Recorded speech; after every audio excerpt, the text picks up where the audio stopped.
अस्सलामुअलैकुम। HD global series में आपको वेलकम कहते हैं। आज का हमारा लेक्चर असेसमेंट जो कि सेक्शन 56 टू 73 है। इसकी अहमियत इस लिहाज से भी है कि ये हमें हेल्पफुल है ये अंडरस्टैंड करने में कि हम जो लैंड रेवेन्यू जिसको हम स्टडी कर रहे हैं, जिसका जो सोर्स है रेवेन्यू जनरेट करने का फॉर अ प्रोविंस कि जो रेवेन्यू है उसको कैसे जनरेट किया जाता है, उसका तरीक़ेकार क्या है, लाइक कितना एक लैंड से या स्टेट से हमने रेवेन्यू जो है वो कलेक्ट करना है, ये सारी चीज़ें हमें कौन बताता है? असेसमेंट के थ्रू में पता चलता है। एंड सेकेंडली इस लेक्चर की significance exam point of view से इसलिए भी है कि इसका एक एक पॉइंट जो है उससे हमारा एक एमसीक्यूज़ जो है वो ड्रा हो रहा है।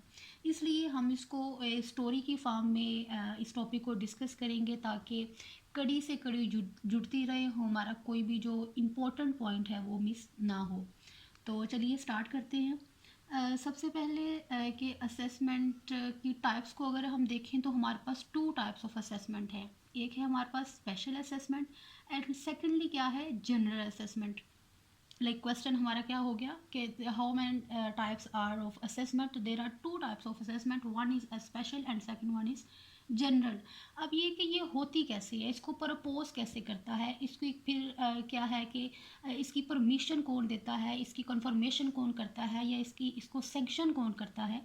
तो इस ये जो है रेवेन्यू ऑफिसर आरओ यहाँ पे डिनोट कर रहा है रेवेन्यू ऑफिसर को, एंड BOR हम यूज़ करेंगे बोर्ड ऑफ रेवेन्यू के लिए। Excuse me. इसका जो प्रपोज़ल है रेवेन्यू ऑफिसर जो है वो देता है कमिश्नर को, राइट। और यही इसकी जो प्रपोज़ल की जो रिपोर्ट है वो कमिश्नर आगे जाके देता है बोर्ड ऑफ रेवेन्यू को, और बोर्ड ऑफ रेवेन्यू जो है इसकी क्या करता है, हमें कंफर्मेशन देता है। इसकी कंफर्मेशन के बावजूद ये असेसमेंट उस वक्त तक नहीं हो सकती जब तक कि जो गवर्नमेंट है वो इसको सैंक्शन ना करे। Like previous sanction of government जो है उसके बगैर असेसमेंट नहीं हो सकती। जब ये इसकी ये सैंक्शन वगैरह हो जाएगी फिर क्या होगा, जो रेवेन्यू ऑफिसर है वो इसका नोटिफिकेशन देगा। क्या करेगा? नोटिफिकेशन देगा, और उस नोटिफिकेशन में क्या करेगा, वो डेट भी मेंशन करेगा कि किस डेट से जो है वो जो असेसमेंट है वो स्टार्ट हो रही है।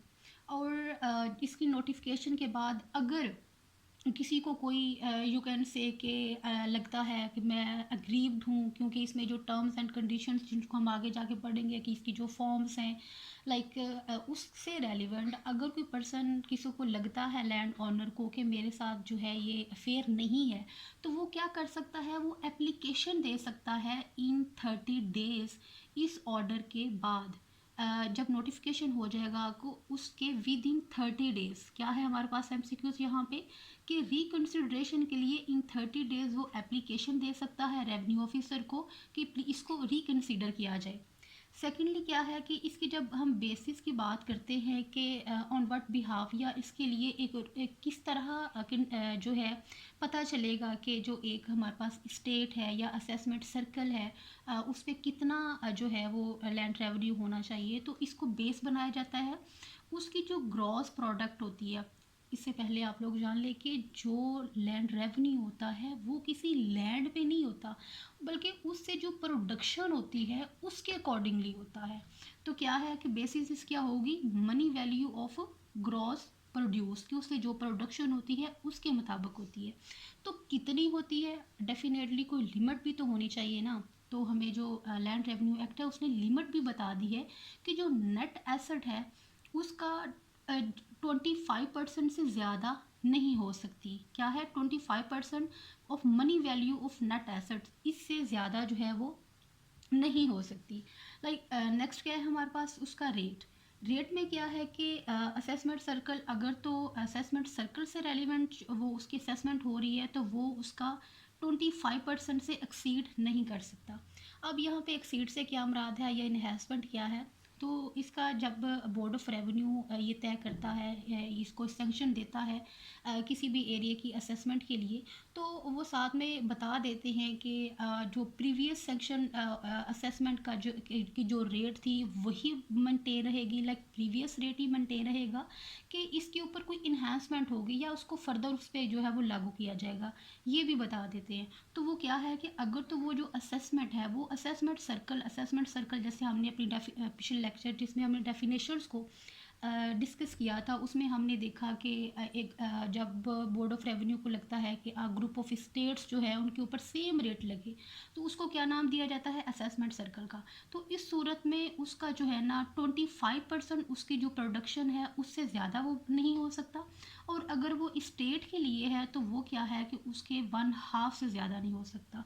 लेकिन इसमें फिर हमारे पास कंडीशन क्या आ जाती है कि अगर उन्होंने किसी भी स्टेट के लिए या असेसमेंट सर्कल के लिए जो लैंड रेवेन्यू है उसके रेट को इन्हेंस करना है, तो उसके लिए क्या करेगा कि जो बोर्ड ऑफ रेवेन्यू है वो नोटिस देगा, क्या करेगा, नोटिस देगा लैंड ओनर को कि वो शो काज करे, कि वो रीज़न बताए कि ये जो इन्हेंसमेंट है वो क्यों नहीं होनी चाहिए।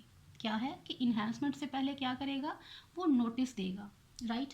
एंड देन फर्दर इसमें प्रोवाइजो क्या आ जाती है हमारे पास, एक तरह से कंडीशन क्या है कि अगर वो एरिड लैंड है और उसमें जो इरिगेशन की जो फैसिलिटीज़ हैं, जैसे कि ट्यूबवेल हो गया, कि लैंड ओनर है या टेनेंट है उन्होंने खुद वहाँ पे लगाया है, तो इस सूरत में जो एटलीस्ट 4 ईयर्स तक क्या है कि जो इन्हेंसमेंट है वो नहीं हो सकती। क्या है, 4 साल तक। ये जो फिगर्स हैं इनको आपने बहुत अच्छे से याद रखना है कि 4 ईयर्स तक उसके ऊपर जो है वो इन्हेंसमेंट नहीं होगी।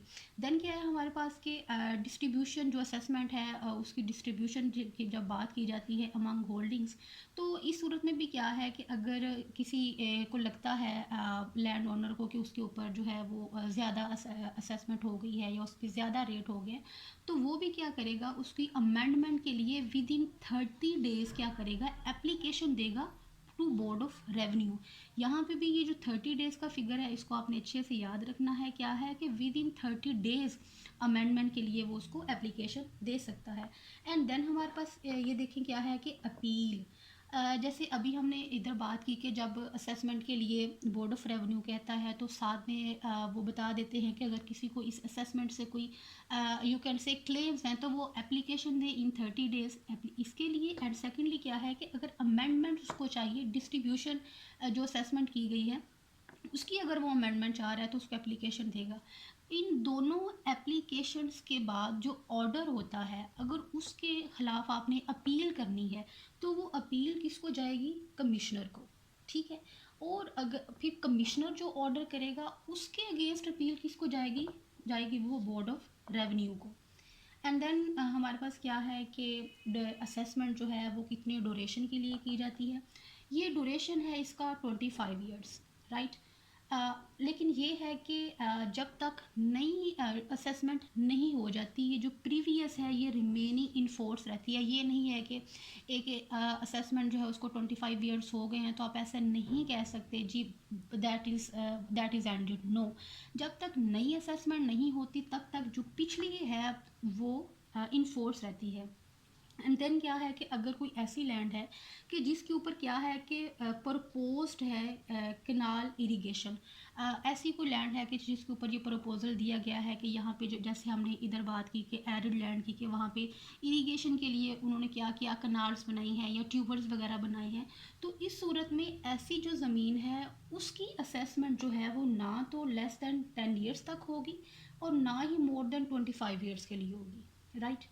एंड नेक्स्ट हमारे पास क्या है कि असेसमेंट जो है कुछ ऐसे एग्जाम्पशन ऑफ लैंड रेवेन्यू, कुछ ऐसी हमारे पास ज़मीनें होती हैं दो कि वो एग्रीकल्चरल लैंड्स होती हैं लेकिन वो जो है उनके ऊपर असेसमेंट नहीं होती, उनकी एक हमारे पास क्वांटिटी है, लाइक कि अगर तो वो इरिगेटेड लैंड है किसी पर्सन के पास और वो 2 एकड़ है तो इस सूरत में उस बंदे को लैंड रेवेन्यू जो है वो पे नहीं करना पड़ेगा। और अगर वो अनइरीगेटेड है, इरीगेटेड एंड अनइरीगेटेड कौन सी होती हैं ये हम अपने प्रीवियस लेक्चर में डिस्कस कर चुके हैं। और अगर आप लोगों ने उसको नहीं वॉच किया तो आप उसको जो है देख सकते हैं, उसको सुन सकते हैं। अगर अनइरीगेटेड लैंड है तो उसके लिए 5 एकड़ अगर ज़मीन है तो उसके ऊपर भी उसके लिए उसको लैंड रेवेन्यू नहीं देना पड़ेगा। और अगर एक पर्सन है उसके पास जो है वो इरीगेटेड लैंड भी है और अनइरीगेटेड लैंड भी है, तो इस सूरत में उन दोनों का जो एग्रीगेट है वो अगर 2 एकड़ बनता है तो फिर भी उसको जो लैंड रेवेन्यू है वो उसको पे नहीं करना पड़ेगा। ठीक है, तो यहाँ पे ये फिगर्स आपने अच्छे से याद रखने हैं कि कौन कौन से ऐसे जो लैंड्स हैं जिनके ऊपर ये नहीं लगता, एक तरह से ये टैक्स है, ये नहीं लगता। देन क्या है हमारे पास के असेसमेंट जो है इसकी फॉर्म्स हैं, लाइक क्या है कि असेसमेंट हमारे पास ये भी पॉसिबल है कुछ एरियाज़ के लिए ये फिक्स कर दे जो गवर्नमेंट है कि इनके ऊपर जो है ये इसका जो एक तरह से फिक्स कर दे कि वो एनुअल बेसिस पे नहीं होगी, ना ही ये कि वो 10 ईयर्स के लिए है, बल्कि उनकी रहेगी ही सेम, उसका जो रेट है वो रहेगा ही सेम। सेकंड क्या है कि एनुअल बेसिस पे भी हो सकती है कि अकॉर्डिंग टू द हार्वेस्टेशन के वहाँ पे प्रोडक्शन समटाइम्स होता है कि कुछ ज़मीन ऐसी होती है कि उसकी प्रोडक्शन कम होती है, but with the passage of time जब उसके ऊपर इरिगेशन फैसिलिटीज़ होती हैं, उसके ऊपर जो मॉडिफिकेशन की जाती है तो उसकी क्या है प्रोडक्शन बढ़ जाती है। तो ऐसी सूरत में क्या है कि एनुअल बेसिस पे भी हो सकती है। और दूसरा क्या है कि टर्म ऑफ ईयर्स के लिए भी, लाइक कि ये ज़मीन है इसकी 25 ईयर्स के लिए या 10 ईयर्स के लिए, लाइक ये तीन हमारे पास इसकी जो है वो फॉर्म्स आ जाती हैं।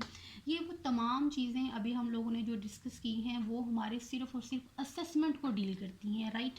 एंड देन क्या है कि इसी चैप्टर का हमारा जो लास्ट लास्ट 1 to 2 हमारे पास सेक्शंस बन जाते हैं।